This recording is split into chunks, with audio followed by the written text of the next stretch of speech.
Hello champions, मैं हूं अनुराग त्रिपाठी, आपका दोस्त, आपका भाई, आपका एजुकेटर, और आप सभी का स्वागत करता हूं एलिमेंटिफाइड केमिस्ट्री के इस यूट्यूब चैनल पर। और आज हम फुल ऑफ एनर्जी के साथ आए हैं और एक नए चैप्टर की शुरुआत करने वाले हैं जिसका नाम है केमिकल काइनेटिक्स। जी हाँ, फिजिकल केमिस्ट्री का सबसे लास्ट चैप्टर, 12th केमिस्ट्री का, फिजिकल केमिस्ट्री का सबसे लास्ट चैप्टर है ये। और इस चैप्टर को ये चैप्टर एक्चुअली में बहुत इजी टू हैंडल है। आप बहुत आराम से इसको समझ सकते हो। और अगर मैथमेटिक्स से हो, आप 11th-12th में आपने मैथमेटिक्स स्ट्रीम चूज़ किया है, मैथ्स चूज़ किया है, तो आपके लिए तो बहुत आसान है। बायो वालों को थोड़ी सी दिक्कतें हो सकती हैं क्योंकि डेरिवेशंस हैं, बहुत सारी चीज़ें हैं, लेकिन ये आप एलिमेंटिफाइड केमिस्ट्री के चैनल पे हो, यहाँ पे आपको कोई प्रॉब्लम नहीं होगी क्योंकि मैं हर एक चीज़ को बेसिक टू एडवांस पढ़ाने वाला हूँ, हर एक चीज़ को अच्छे से समझाने वाला हूँ।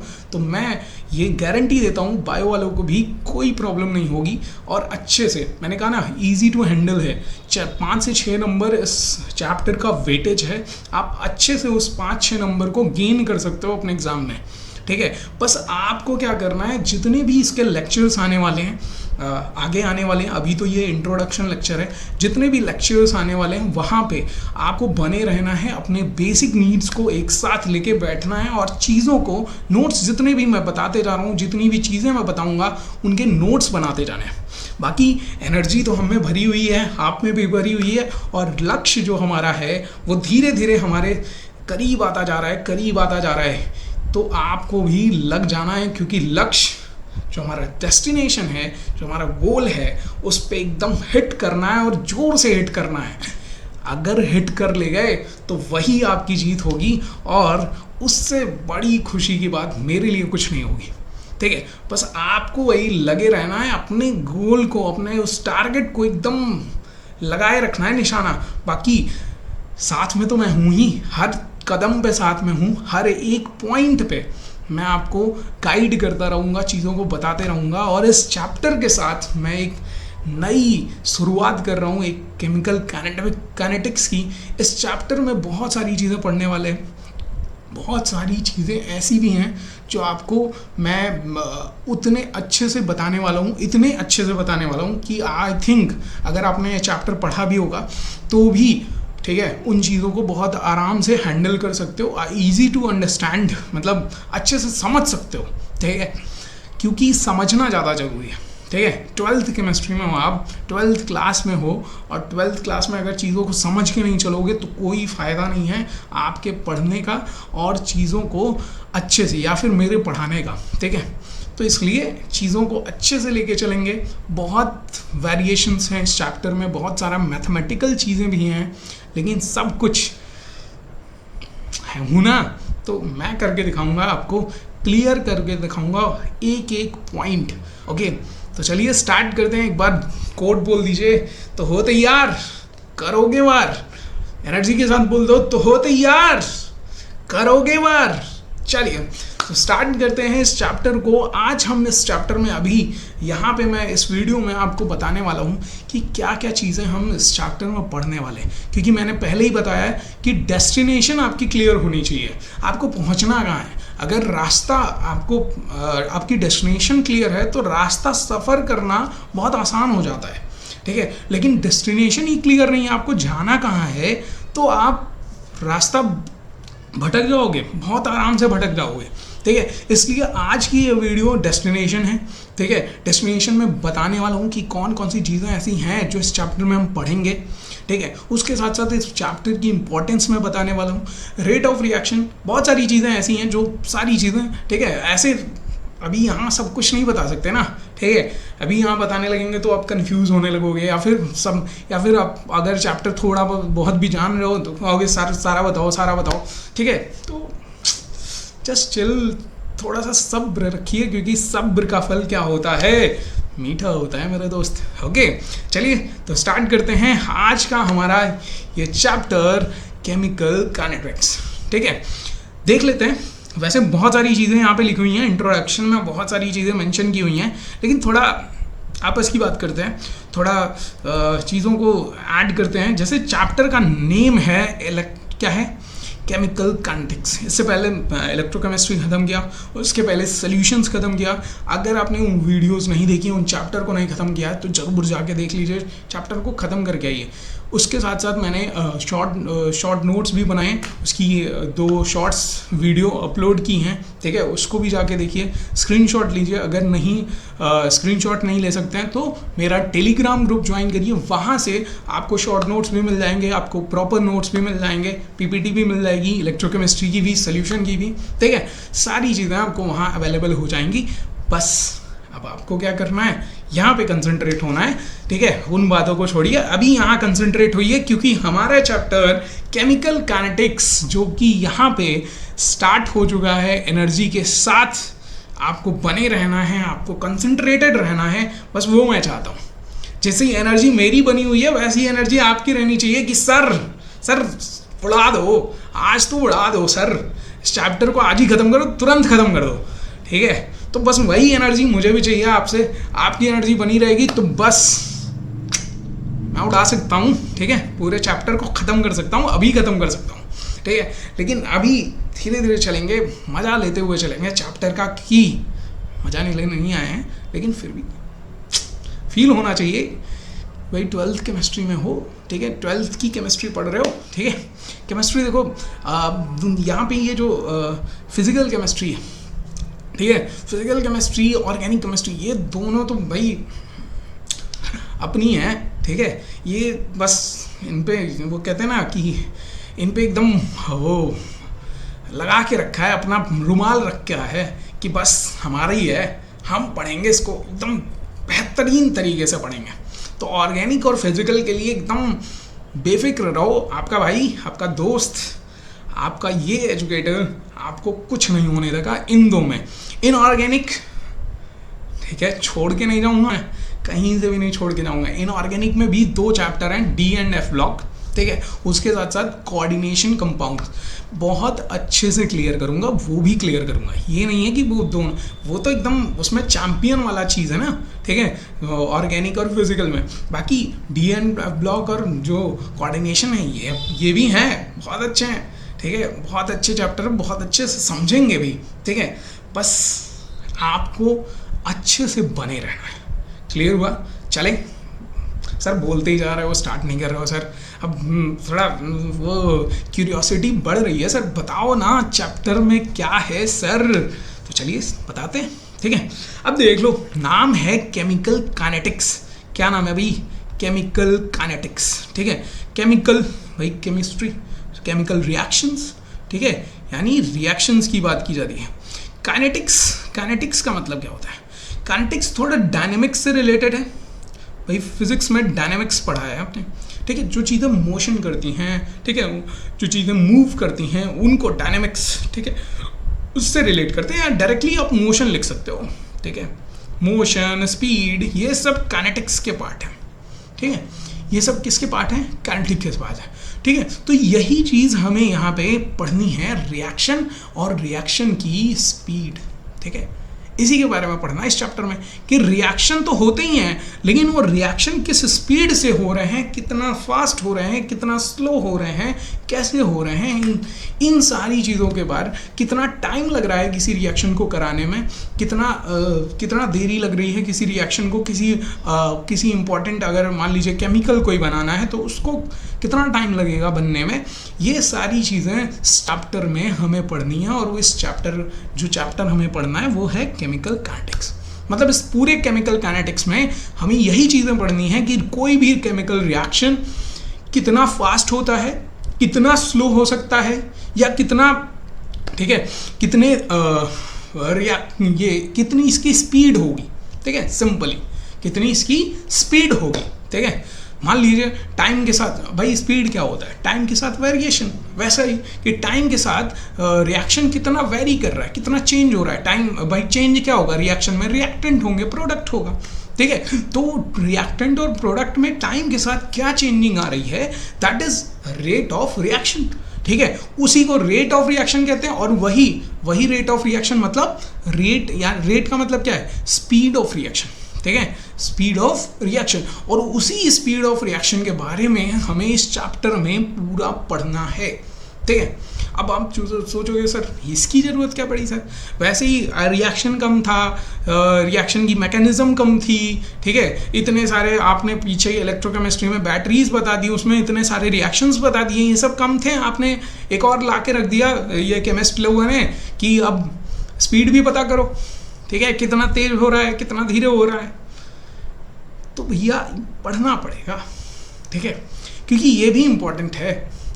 इससे इन चीज़ों से बहुत सारी चीज़ें पता चलती हैं कि रिएक्शन एक्चुअली में, मान लो एक एग्जांपल सिंपल सा देता हूँ, जैसे मान लो कोई रिएक्शन होनी है, ठीक है, हमें कोई इंपॉर्टेंट केमिकल बनाना है, ठीक, और उस इम्पॉर्टेंट केमिकल की पूरे देश को बहुत ज़रूरत है, ठीक है, और अगर मान लीजिए कोई ऐसी इमरजेंसी आ गई कि इतने दिन में वो बन जाना चाहिए, नहीं तो प्रॉब्लम हो जाएगी, नहीं तो लोग, ठीक है, कोई भी प्रॉब्लम ऐसी भगवान ना करे ऐसी आए, लेकिन इफ़, ठीक है, बस एज्यूम कर रहा हूँ मैं कि ऐसा हो गया, ठीक, तो आप केमिकल बनाने जा रहे हो, अब केमिकल बनाना है हमें, ठीक है, लेकिन हमें पता ही नहीं है वो कितने देरी में, कितने जल्दी कंप्लीट होगा या कितना लेट में कंप्लीट होगा, तो प्रॉब्लम होगी कि नहीं, एफिशिएंसी नहीं मिल पाएगी, ठीक है, एफिशिएंसी नहीं मिल पाएगी, बहुत सारे लोगों को देना भी, ठीक है, वही केमिकल की ज़रूरत बहुत सारे लोगों को है। अब आपको पता नहीं है कि ये रिएक्शन कितने जल्दी कंप्लीट होगी, तो आप क्या करोगे उस टाइम पे, भाई सबको एफिशिएंटली, सबको वो अवेलेबल केमिकल नहीं हो पाएगा,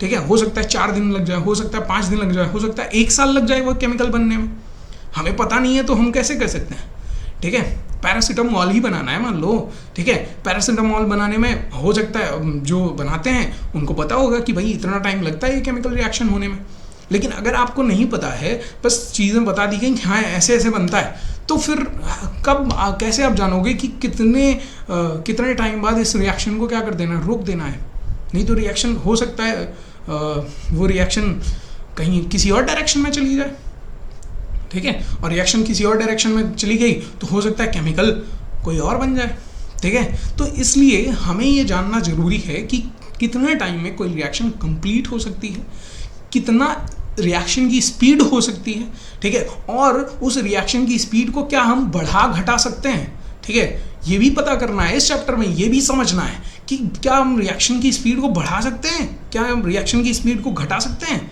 ठीक है, मतलब रिएक्शन कोई तेज हो रही है तो उसकी स्पीड और बढ़ा दिया और जल्दी कर दिया, ठीक है, इस चीज़ को भी पढ़ना है, और रिएक्शन हो रही है उसकी स्पीड को हमें बहुत धीरे करना है तो रिएक्शन की स्पीड को घटा दिया, ठीक है।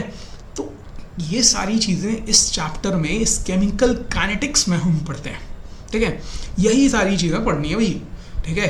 तो तैयार हो, चलें आगे बढ़े, समझ गए ना, चैप्टर का नाम से चीज़ें समझ गए कि स्पीड ऑफ रिएक्शन पढ़ना है भाई, कि स्पीड रिएक्शन की क्या होगी, ठीक है, आपकी स्पीड क्या है, आपकी स्पीड क्या है, ठीक है, आपकी स्पीड है होगी ना भाई, तेज चला रहे होगे दिमाग कि सर सब कुछ बताया जा रहा हो, चला नहीं रहे हो, पढ़ा नहीं रहे हो, आगे नहीं बढ़ रहे हो, ठीक है, तो चलिए पढ़ते हैं, ठीक है। तो क्या चीज़ें थी हमारी ये टॉपिक्स हैं, क्या क्या पढ़ना है आज वही हम यहाँ पे डिस्कस करने वाले हैं। उसके साथ साथ मैं ये भी बताऊँगा कि क्यों पढ़ना है भाई ये सब, ठीक है। तो पहली चीज़, rate of chemical reaction, chemical reaction, इस रेट को रेट ना पढ़ के आप स्पीड पढ़ सकते हो, ठीक है, स्पीड ऑफ केमिकल रिएक्शन। उसके साथ साथ उसका ग्राफिकल रिप्रेजेंटेशन पढ़ेंगे, ठीक है, कि रेट ऑफ रिएक्शन का, ठीक है, जो चेंजेस आ रहे हैं, ठीक है, स्पीड में जो चेंजेस आ रहे हैं उनके साथ उनका ग्राफिकल रिप्रेजेंटेशन, ठीक है, ये भी पढ़ना है। ऐसे ये इसी तरह का ग्राफिकल रिप्रेजेंटेशन हम पढ़ेंगे, ठीक है, कि भाई मान लो एक रिएक्टेंट है, ठीक है, वो प्रोडक्ट में चेंज हो रहा है, तो रिएक्टेंट अगर प्रोडक्ट में चेंज हो रहा है तो धीरे धीरे, मान लो ये 10 ग्राम था, ठीक है, और ये स्टार्टिंग अभी नहीं हुई है तो ये 0 ग्राम होगा, रिएक्शन नहीं अभी होना स्टार्ट हुई है तो ये 0 प्रोडक्ट अभी कुछ नहीं बना होगा। लेकिन जैसे जैसे ठीक है, ये 10 ग्राम है, ठीक है, जैसे जैसे रिएक्शन होना स्टार्ट होगी, रिएक्टेंट क्या होने लगेगा, कम होने लगेगा और प्रोडक्ट ये बनने लगेगा कि नहीं, होता है ना भाई। तो रिएक्शन जैसे जैसे बढ़ रही है, टाइम जैसे जैसे बढ़ रहा है, वैसे रिएक्टेंट प्रोडक्ट में कन्वर्ट होना स्टार्ट हो रहा है, यानी रिएक्टेंट की जो कंसंट्रेशन है वो घट रही है और प्रोडक्ट की कंसंट्रेशन क्या हो रही है, बढ़ रही है। तो देखो यहाँ पे क्या हो रहा है, जैसे जैसे टाइम इधर जा रहा है वैसे वैसे कंसंट्रेशन ऑफ रिएक्टेंट की कंसंट्रेशन घट रही है और प्रोडक्ट की कंसंट्रेशन क्या हो रही है, बढ़ रही है कि नहीं, बढ़ रही है ना। तो यही चीज़ें ग्राफिकली कैसे, ग्राफिकल रिप्रेजेंटेशन से हम पढ़ेंगे speed of reaction, that is rate of chemical reaction, या रिएक्शन रेट भी कहीं कहीं कहा जाता है, ठीक है। अब इसके फैक्टर्स क्या क्या है, फैक्टर्स जो कि अफेक्ट करेंगे रेट ऑफ रिएक्शन को। अभी मैंने बताया कि भाई कुछ ऐसी चीज़ें हो सकती हैं जो रिएक्शन के रेट को बढ़ा सकती हैं, कुछ ऐसी चीज़ें हो सकती हैं जो रिएक्शन के रेट को घटा सकती हैं, ठीक है। तो वो सारे फैक्टर्स कौन कौन से हैं जो रिएक्शन के रेट ऑफ रिएक्शन के को क्या कर सकती हैं, अफेक्ट कर सकती हैं, उन सारी चीज़ों के बारे में पढ़ना है। उसके साथ साथ dependency of rate on concentration, concentration पे रेट की डिपेंडेंसी क्या होगी, ठीक है। यहीं पे एक लॉ भी पढ़ेंगे हम, लॉ ऑफ मास एक्शन, ठीक है, लॉ ऑफ मास एक्शन, ठीक है, जो कि दिया गया था किसके द्वारा, गुलबर्ग और वागे जी के द्वारा दिया गया था। इसके बारे में भी पढ़ना है, लॉ ऑफ मास एक्शन क्या होता है, ये सारी चीज़ें मैं बताऊंगा आपको चैप्टर में। चैप्टर शुरुआत तो होने दो भाई, ठीक है, सब्र का फल मीठा होता है, ठीक है, बताया था ना, ठीक। उसके साथ साथ रेट लॉ हमें पढ़ना है, ठीक है। रेट लॉ क्या है, law of conservation, law of mass action का ही एक समझो अपडेटेड वर्जन है, जिसके, ठीक है, जिसको हम लॉ, रेट लॉ कहते हैं। और रेट लॉ को भी हमें इस चैप्टर में अच्छे से पढ़ना है, और इसी पे बेस्ड है पूरा,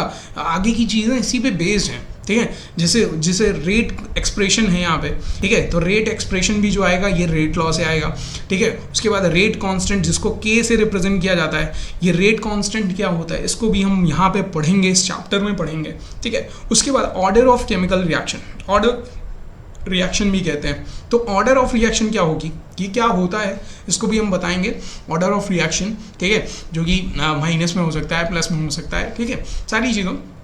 तो ये सारी चीज़ें हम यहाँ पे पढ़ेंगे। सर बता दो ना, सर यहीं बता दो, क्यों क्यूरियोसिटी बढ़ा रहे हो, सर यहीं बता दो। बताएंगे भाई, बताएंगे, अच्छे से बताएंगे, अच्छे से चीज़ों को क्लियर करेंगे। अब यहाँ कन्फ्यूज़न में डाल के आपको नहीं ना छोड़ना है, ठीक है। 1 बाय 1 एक एक टॉपिक को, वो कहते हैं ना 0 to हीरो, ठीक है, वो बनाएंगे आपको, ठीक है, 0 to हीरो बनाएंगे आपको, एकदम ग्राउंड लेवल से एकदम एडवांस लेवल तक ले जाएंगे, ठीक है। इसीलिए धीरे धीरे पढ़ना जरूरी है, इसीलिए 1 टॉपिक क्लियर करना जरूरी है, क्योंकि हम उसको अंदर से पढ़ सकते हैं, ठीक है। अभी यहाँ ऊपर कोई चीज़ मैं बताते जाऊँगा तो आपको कन्फ्यूज़न क्रिएट होगी, और कन्फ्यूज़न नहीं क्लियर करने आया हूँ, कन्फ्यूज़न डालने नहीं आया हूँ, कन्फ्यूज़न को क्लियर करने आया हूँ मैं, ठीक है, समझ में आया।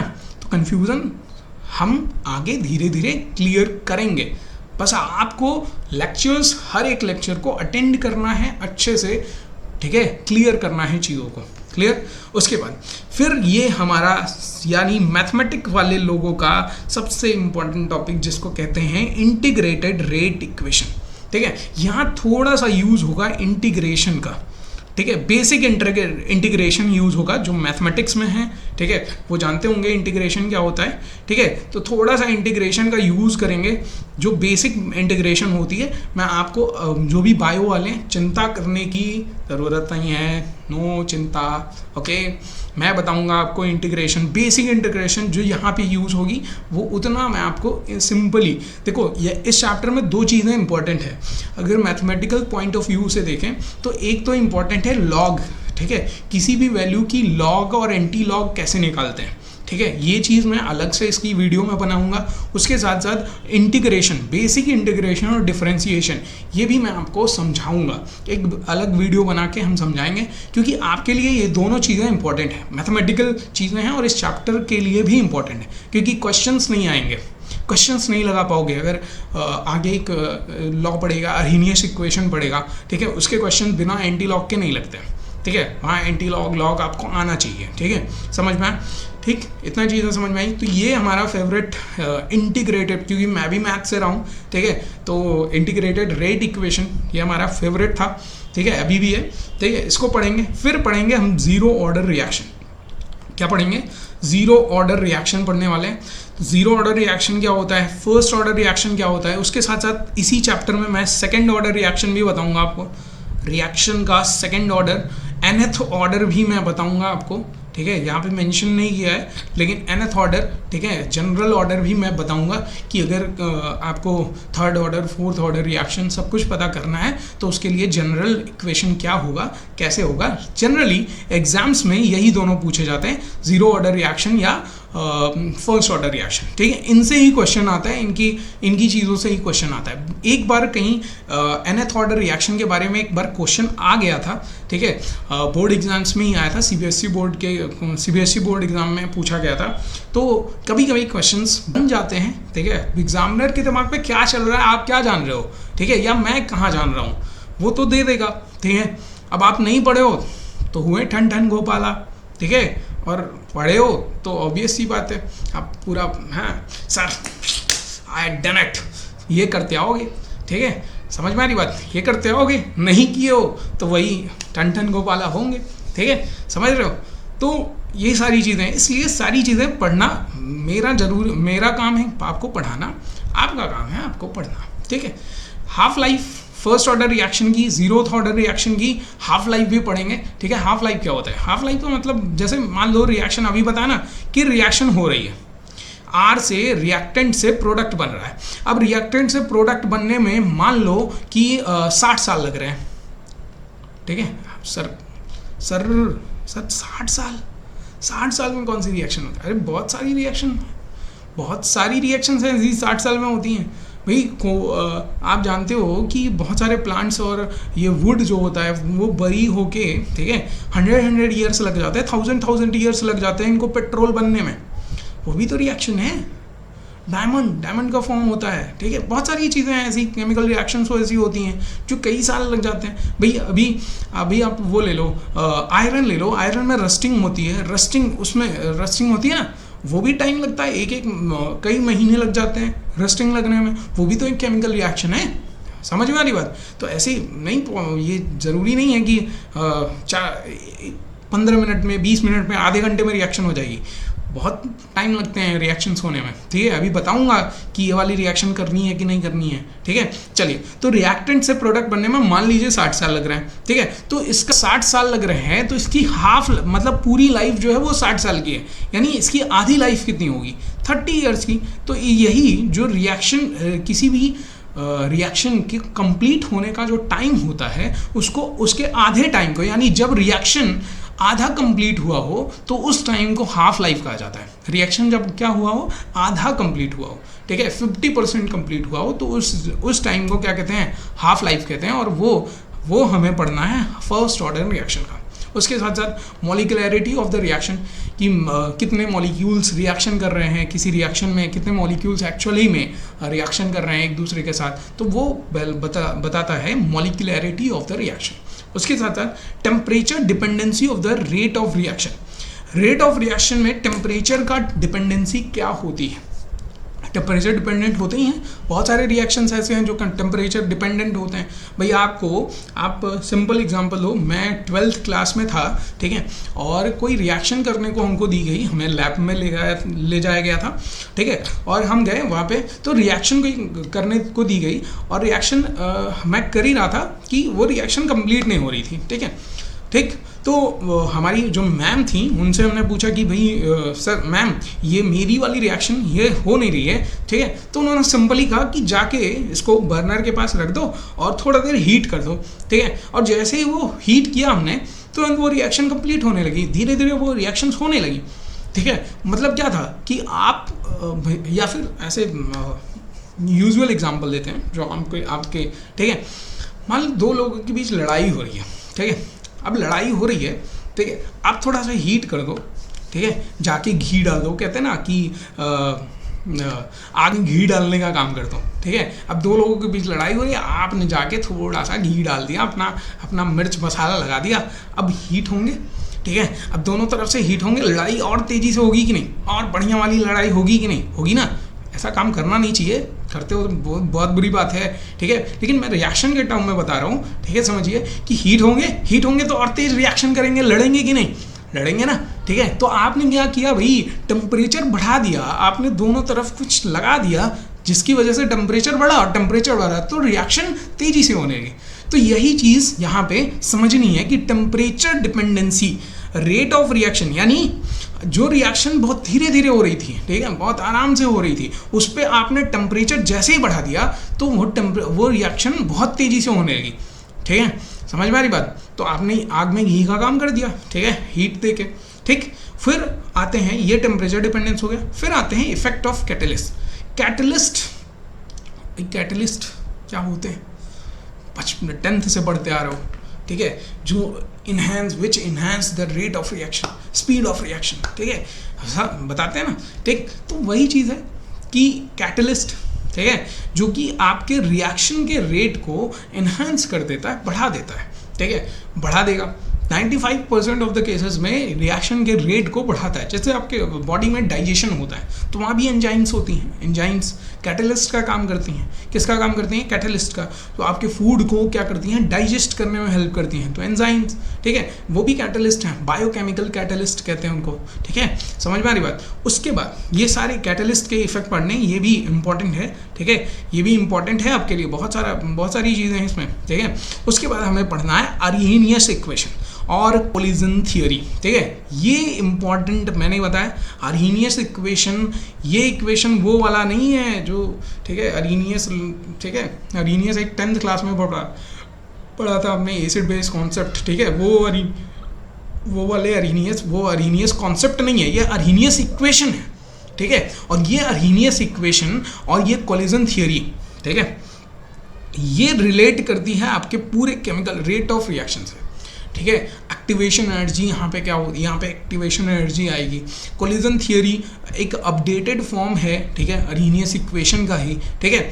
और कोलिजन थियोरी जब पढ़ेंगे तो यहीं से आपको अर्हेनियस इक्वेशन का अपडेटेड फॉर्म भी मिलता है, ठीक है। और यहीं पे एक्टिवेशन एनर्जी हम पढ़ेंगे कि क्या होती है एक्टिवेशन एनर्जी, ठीक है। दैट इज, वो बोलते थे ना, एक हमने चैप्टर पढ़ा होगा फोटो इलेक्ट्रिक इफेक्ट, ठीक है, कि बोलते हैं ना कि वहाँ पे कि अगर कोई लाइट, ठीक है, किसी मेटल सरफेस पे गिर रही है तो उसको एक थ्रेशोल्ड फ्रिक्वेंसी एनर्जी चाहिए होती है, तब इलेक्ट्रॉन क्या होता है, एमिट होता है। आई थिंक आपने पढ़ लिया होगा फिजिक्स में, ठीक है। वैसे ही यहाँ पे है क्या, एक्टिवेशन एनर्जी, ठीक है, कि रिएक्शन से रिएक्टेंट से प्रोडक्ट बनने में एक क्या चाहिए होता है, थ्रेशोल्ड एनर्जी चाहिए होती है, एक्टिवेशन एनर्जी जिसको कहते हैं। वहाँ तक उस बैरियर को अगर क्रॉस कर लिया तो वो प्रोडक्ट बन जाएगा, अगर बैरियर को क्रॉस नहीं कर रहा है तो प्रोडक्ट का फॉर्मेशन नहीं होगा, ठीक है। इन सारी चीज़ों के बारे में हम इस चैप्टर में 1 by 1 बहुत ईजी वे में पढ़ने वाले हैं। तो जो भी हैं, आई थिंक यहाँ पे कितने हो गए, 1 2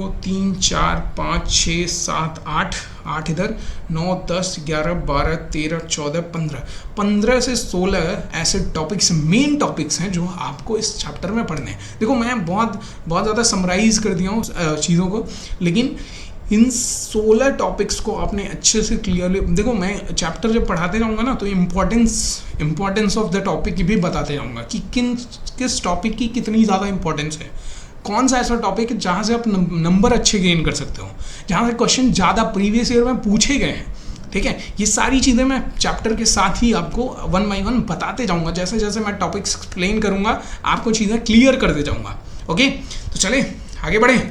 नेक्स्ट है chemical kinetics. What is chemical kinetics, ठीक है। तो भाई स्टार्टिंग में ही बताया केमिकल काइनेटिक्स का मतलब क्या है।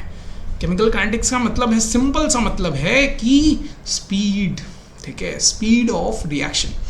तो the branch of chemistry which deals with the study of rate of reaction as well as its mechanism in the term of rate, ठीक है। और क्या लिख सकते हैं, and deals with the factors affecting the rate of reaction, ये भी लिख सकते हो, ठीक है।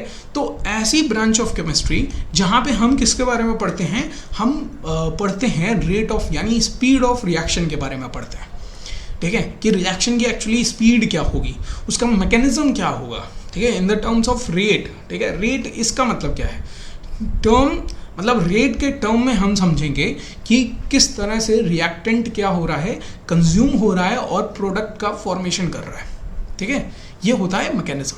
इसके और मैकेनिज्म, मेन मैकेनिज्म जो होता है वो तो ऑर्गेनिक केमिस्ट्री में आप पढ़ते ही हो, ठीक है, कि बीच बीच में बाई प्रोडक्ट क्या बन रहा है, सॉरी बाई प्रोडक्ट कह रहा हूँ, मिड प्रोडक्ट क्या बन रहे हैं, बीच बीच में क्या क्या चीज़ें, ठीक है, बनती हैं, उन सारी चीज़ों के बारे में, इंटरमीडिएट जिनको कहते हैं, तो वो सारी चीज़ें किस तरह से फॉर्म होती हैं वो मैकेनिज्म वहाँ पे पढ़ेंगे। यहाँ in the terms of rate के टर्म्स में पढ़ना है कि रिएक्टेंट कितना कंज्यूम हुआ, प्रोडक्ट का फॉर्मेशन कितना हुआ टाइम के साथ। उसके साथ साथ फैक्टर्स, कौन कौन से ऐसे फैक्टर्स हैं जो डिपेंड कर रहे हैं, ठीक है, या अफेक्ट कर रहे हैं किसको, रेट ऑफ रिएक्शन को, यानी स्पीड ऑफ रिएक्शन को। 4-5 हैं जो कि हमें यहाँ पे चैप्टर में पढ़ते हैं। समझ में क्लियर हुई ये सारी चीज़ें। उसके बाद अब आते हैं नेक्स्ट, वाई केमिकल काइनेटिक्स। क्यों पढ़ना है भाई? अभी आपका क्वेश्चन था ना भाई सर क्यों पढ़ना है इसको, कम था इलेक्ट्रोकेमिस्ट्री, कम था सोल्यूशन, कम था ऑर्गेनिक केमिस्ट्री, कोऑर्डिनेशन एक और आ गया है सर, ये सब कम थे कि आप काइनेटिक्स भी लेके आए। तो ज़रूरी है, क्यों ज़रूरी है देख लो। पहला point, we study about the rate of reaction to know how fast the reaction will take place.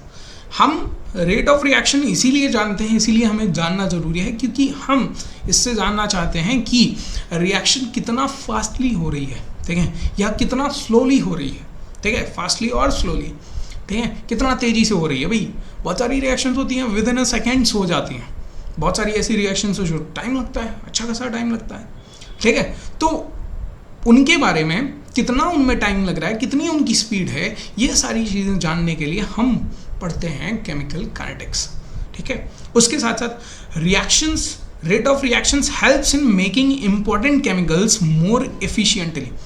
अब क्या है, आपको अगर वही बात अभी बताया ना, स्टार्टिंग में ही बताया कि अगर कोई किसी रिएक्शन का रेट आपको पता है कि वो कितने स्पीड से होगी, कितना 1 घंटे में बन जाएगी, 15 मिनट में बन जाएगी, 10 मिनट में बन जाएगी, तो आप क्या कर सकते हो, बहुत सारे इंपॉर्टेंट केमिकल्स, ठीक है, बहुत एफिशिएंटली बना सकते हो, इफेक्टिवली बना सकते हो, ठीक है, आप या केमिस्ट जो भी है वो बहुत अच्छे से बना सकते हैं।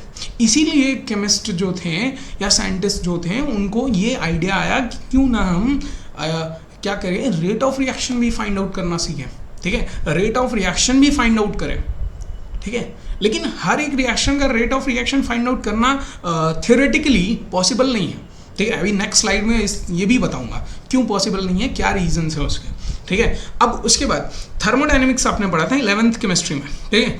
थर्मोडायनेमिक्स में क्या था, थर्मोडायनेमिक्स हमें ये बताता था, या फिर अभी इलेक्ट्रोकेमिस्ट्री में, ठीक है, अभी मैंने बताया डेल्टा जी की बात की थी, ठीक है, कि डेल्टा जी अगर ग्रेटर देन 0 है, दैट इज पॉजिटिव है, तो नॉन स्पॉन्टेनियस रिएक्शन होगी, ठीक है, प्रोसेस जो होगा वो नॉन स्पॉन्टेनियस होगा।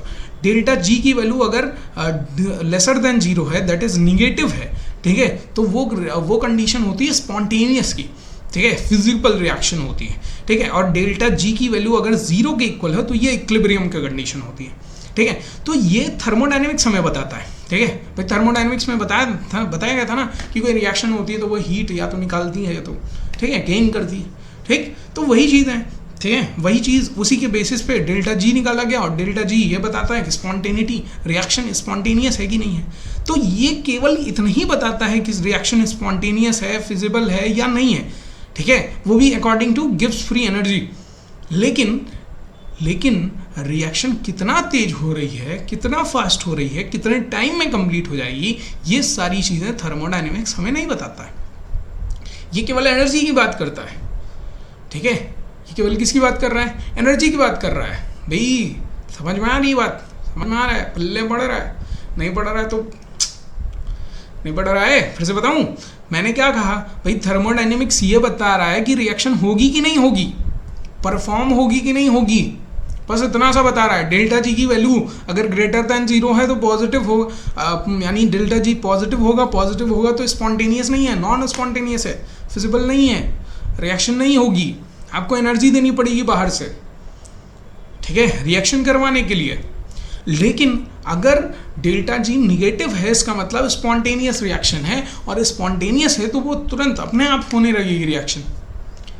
समझ में आ रही बात, समझ में आ रहा है। जैसे मान लो एसिड ले लिया, बेस ले लिया, दोनों को मिला दिया, क्या उसको उन दोनों को रिएक्शन कराने के लिए क्या हीट देना पड़ेगा? नहीं, क्योंकि दोनों ऐसे केमिकल्स हैं जो कि एक दूसरे का कट्टर दुश्मन है, ठीक है, और रिएक्शन करेंगे और रिएक्शन करके तुरंत with in I think seconds भी नहीं लगते हैं वो सॉल्ट का फॉर्मेशन कर देते हैं, ठीक है। तो यानी कि ये वो केवल ये थर्मोडायनेमिक्स हमें केवल ये बता रहा है कि फिजिबल रिएक्शन स्पॉन्टेनियस खुद से होगी कि नहीं होगी, लेकिन ये नहीं बता रहा है कि कितने टाइम में हो जाएगी, कितना समय लगेगा, कितनी स्पीड होगी, कितना फास्ट होगा, कितना स्लो होगा, ये सारी चीज़ें नहीं बता रहा है। ये कौन बताएगा? Chemical kinetics. इसीलिए ये इंपॉर्टेंट है केमिकल काइनेटिक्स। समझ में आया? क्लियर हुई? आगे बढ़े, ठीक है। अब नेक्स्ट आते हैं क्लासिफिकेशन ऑफ रिएक्शन। क्लासिफिकेशन क्या है भाई? तो क्लासिफिकेशन 3 टाइप से हमने केमिकल रिएक्शन को क्लासीफाई किया, ठीक है। ये लिख के मत आना, ठीक है, लेकिन ये अपने हिसाब से क्लासिफिकेशन हुआ है, ठीक है। देखिए, पहला है very fast reaction, slow reaction और कुछ है आलसी रिएक्शन। अब आलसी रिएक्शन में क्या होंगे? ऐसे जो रिएक्शन जो 10-10 साल लगा दे रहे हैं भाई, ठीक है। बहुत सारी ऐसी रिएक्शंस होती हैं जो कई साल लगा दे रही हैं, महीने लगा दे रही हैं, ठीक है, एक ईयर लग जा रहा है रिएक्शन होने में, ठीक, कंप्लीट होने में। तो वो सारी रिएक्शंस होती हैं आलसी रिएक्शन, एकदम ढीठ पड़ी हुई है, करना ही नहीं है रिएक्शन, तो क्यों करवाए जा रहे हो भाई, ठीक है। वो रिएक्शंस होती हैं आलसी रिएक्शन, ठीक है, मैंने नाम दिया है, ठीक है, आप उसमें मेंशन मत करिएगा, ठीक है। इनको वेरी स्लो रिएक्शन भी कहा जाता है, ठीक है, जो बहुत स्लो होती हैं, ठीक। एग्जांपल दे रहा हूँ कि 10 साल लग जाएगा, ठीक है। बहुत सारी मंथ भी अगर लग रहे हैं तो वो भी आलसी रिएक्शन यानी वेरी स्लो रिएक्शन में आएगी, ठीक है। जैसे रस्टिंग हुआ, कोरोजन हुआ, मेटल का कोरोजन, उन सब में टाइम लगता है, ठीक है, टाइम लगता है। अब पता चल रहा है कि हम रिएक्शन के चक्कर में नहीं सर, हम बैठे हुए हैं, हम देख रहे हैं आज तो हम रिएक्शन कंप्लीट करके जाएंगे, आज रस्टिंग ऑफ आयरन या कोरोजन हम देख के जाएंगे, ठीक है, कि कैसे होता है सर, ठीक है। अब करवा रहे हो आप, ठीक है, आप जो भी उसकी नीड्स हैं, वाटर चाहिए, एयर चाहिए, सब सारी चीज़ें, मॉइस्चर चाहिए, सारा प्रोवाइड किया जा रहा है, लेकिन रिएक्शन जब स्लो हो रही है तो उसको टाइम लगेगा, ऑब्वियस सी बात है, ठीक है। टाइम लगेगा तो पता चला कि आपके एग्जामिनेशंस नज़दीक आ गए, तब तक रिएक्शन ही नहीं हो रही है अच्छे से, आपका रस्टिंग होना स्टार्ट ही नहीं हुआ, कोरोजन होना स्टार्ट ही नहीं हुआ, ठीक है। तो इसलिए मैंने कहा कि ये सभी रिएक्शंस क्या है?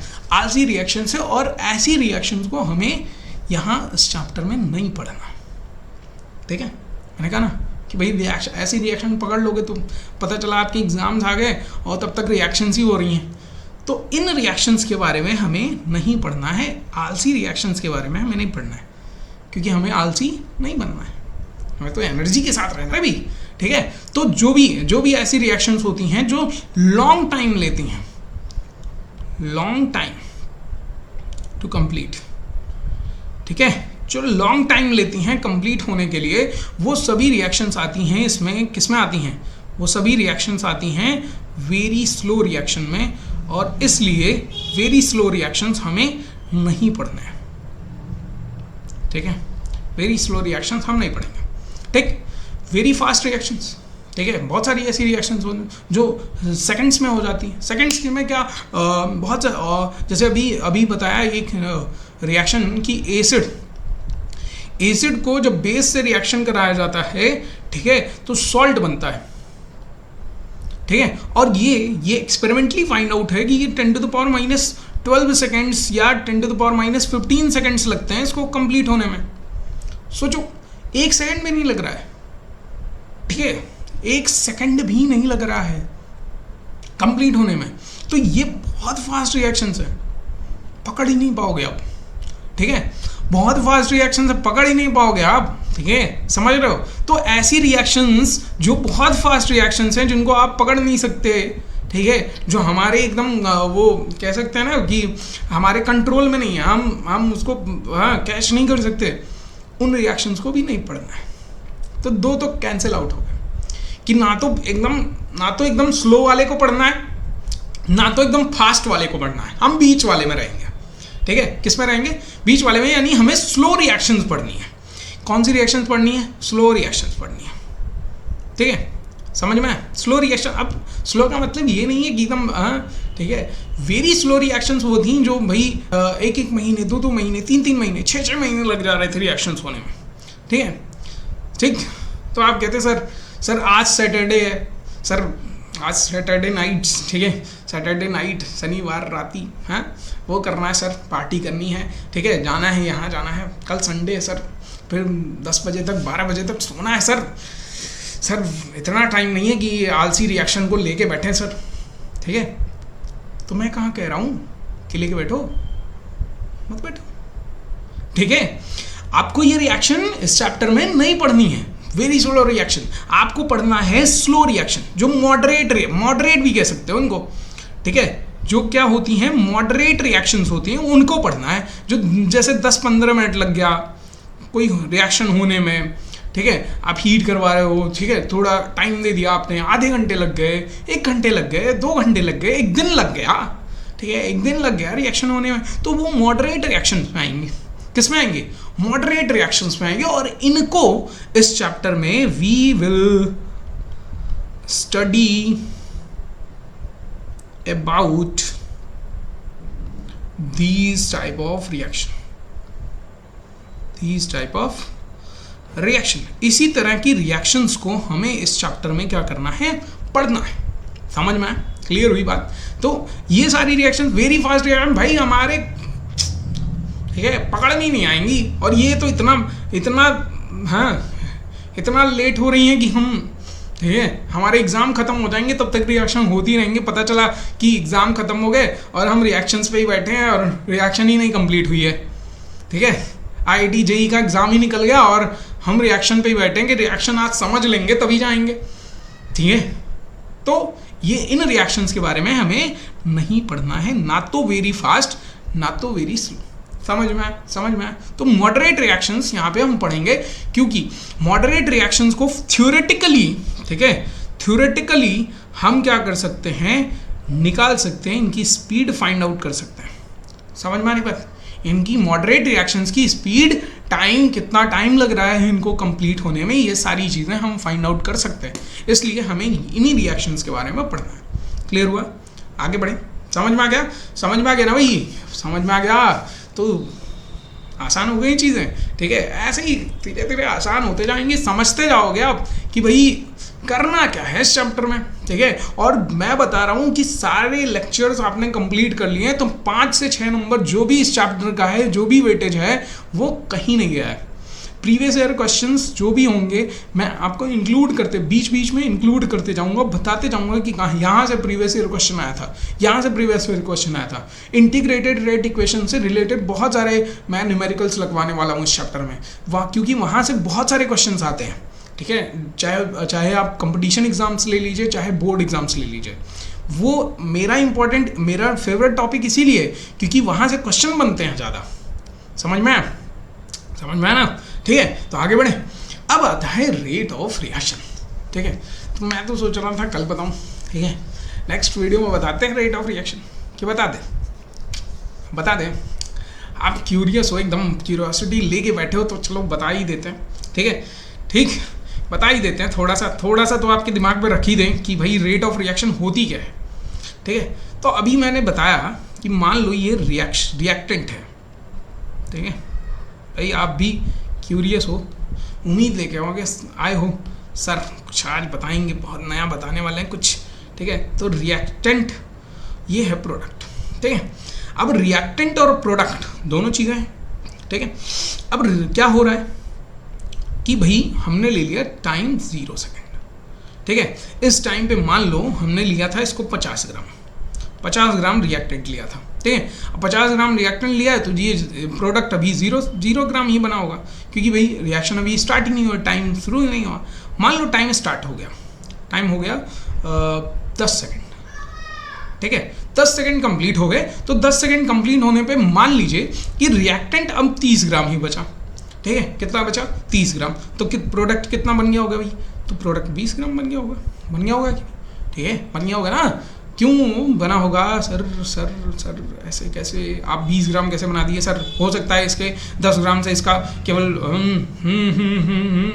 सर आप गलती कर रहे हैं। अरे कैसे गलती कर रहे हैं भाई? आपने, ठीक है, law of conservation of mass तो पढ़ा है ना, लॉ ऑफ केमिकल कॉम्बिनेशन में। तो भाई कंजर्व तो रहेगा मास कंजर्व रहेगा कि नहीं रहेगा?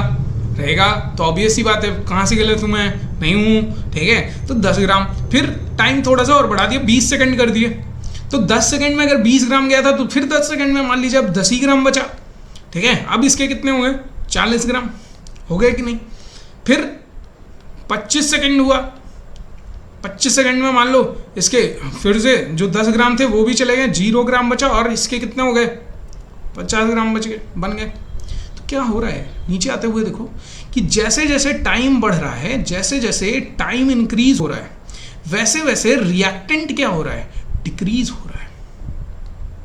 क्या हो रहा है, डिक्रीज हो रहा है। और जैसे जैसे टाइम बढ़ रहा है वैसे वैसे आपका प्रोडक्ट की कंसंट्रेशन जो है वो इंक्रीज हो रही है कि नहीं, हो रही है ना। और स्पीड क्या जानते हो आप, स्पीड इज इक्वल टू होता है डिस्टेंस, कितना आपने ट्रेवल किया, किसके रेस्पेक्ट में, टाइम के रेस्पेक्ट में, ठीक है। तो भाई यहां क्या पता करना है, स्पीड ऑफ रिएक्शन, यहां पे क्या पता करना है, स्पीड ऑफ रिएक्शन। तो स्पीड ऑफ रिएक्शन हम क्या लिख सकते हैं भाई, डिस्टेंस नहीं है, यहाँ क्या है, रिएक्टेंट है, तो हम क्या लिख सकते हैं कि रिएक्टेंट की कंसंट्रेशन, रिएक्टेंट कंज्यूम कितना हुआ, किसके साथ, टाइम के साथ, ठीक है। ये बोल सकते हो स्पीड किसकी, स्पीड ऑफ रिएक्शन की। समझ में आ रही बात, कितना कंज्यूम हुआ है रिएक्टेंट टाइम के साथ, यही क्या है भाई, कंज्यूम ही तो हो रहा है। 50 था, 50 ग्राम से 30 ग्राम हुआ, कंज्यूम ही तो हो रहा है, घट तो रहा है, तो मतलब क्या हुआ, कंज्यूम हो रहा है। कंज्यूम टाइम के साथ जितना ज़्यादा कंज्यूम होगा वही क्या होगी, जितना उसमें चेंजेस आएंगे वही क्या होगा, वही होगा उसका स्पीड। किसकी स्पीड, रिएक्शन की स्पीड। या फिर इसी को बदल क्या क्या लिख सकते हैं कि रिएक्टेंट प्रोडक्ट फॉर्म्ड, कितना प्रोडक्ट फॉर्म हो रहा है टाइम के साथ, ठीक है, कितना टाइम के साथ प्रोडक्ट फॉर्म हो रहा है, यही क्या हो जाएगा, रिएक्टेंट की रिएक्शन की स्पीड हो जाएगी, यानी रेट ऑफ रिएक्शन हो जाएगा, ठीक है। भाई टाइम के साथ चेंजेस आ रहे हैं ना, किस में चेंजेस आ रहे हैं, दो चीज़ों में चेंज आ रहा है, रिएक्टेंट कंज्यूम हो रहा है, प्रोडक्ट बन रहा है। तो दोनों चीज़ों को अगर टाइम के रेस्पेक्ट में लिख दें तो वही चीज़ क्या कहलाती है, वही टर्म क्या कहलाता है, रेट ऑफ रिएक्शन कहलाता है। और इसी को किससे रिप्रेजेंट करते हैं, कैपिटल आर से रिप्रेजेंट करते हैं। किससे रिप्रेजेंट करते हैं, कैपिटल आर से रिप्रेजेंट करते हैं, ठीक है। समझ में आ गया, इतना आपके लिए काफ़ी है। अब थोड़ा सा क्यूरियस होके नेक्स्ट वीडियो में फिर से आइएगा, और नेक्स्ट वीडियो में हम अच्छे से पढ़ने वाले हैं rate of reaction, factors affecting the rate of reaction, और बहुत सारी चीज़ें, और ग्राफिकल रिप्रेजेंटेशन तो मैं बताने ही वाला हूँ, और पूरा ब्रॉड वे में पूरे रेट ऑफ रिएक्शन को हम समझेंगे। ओके, तो बस आपको बने रहना है, अपनी जो भी जितने भी मैं नोट्स मैं प्रोवाइड कर रहा हूँ, अभी टेलीग्राम ग्रुप ज्वाइन कर लीजिएगा, लिंक डिस्क्रिप्शन में है। टेलीग्राम ग्रुप पे मैंने इलेक्ट्रोकेमिस्ट्री के नोट्स पीपीटी के फॉर्म में जो था वो सेंड कर दिए हैं। आप लोग कहेंगे, उस पर मैसेज करेंगे तो मैं आपको शॉर्ट नोट्स भी प्रोवाइड कर दूंगा इलेक्ट्रोकेमिस्ट्री का, ठीक है। बस आपको रिवीजन और पीरियोडिक रिवीजन का को अपने डेली स्टडी का पार्ट बनाइए, और उसके साथ साथ रेगुलर जो क्लासेस आप कर रहे हैं उनको रेगुलरिटी में लाइए। अपनी जो रेगुलरिटी है, उसको कंसिस्टेंसी है, उसको मेंटेन रखिए। बाकी सल्यूट है आपको, ठीक है। सल्यूट इसलिए कर रहा हूँ क्योंकि मैं जान रहा हूँ कि आपकी कंसिस्टेंसी बहुत अच्छी चल रही है, इसलिए सल्यूट कर रहा हूँ, ठीक है। तो कंसिस्टेंसी बस मेंटेन किए रहो, ये मैं चाहता हूँ, ठीक है। बाकी ब्लेसिंग्स तो मेरी आपके साथ है ही, ठीक है। तो फिर नेक्स्ट वीडियो में फिर से मिलते हैं, तब तक के लिए थैंक यू सो मच। फिर मिलते हैं नेक्स्ट वीडियो में, ओके, बाय बाय।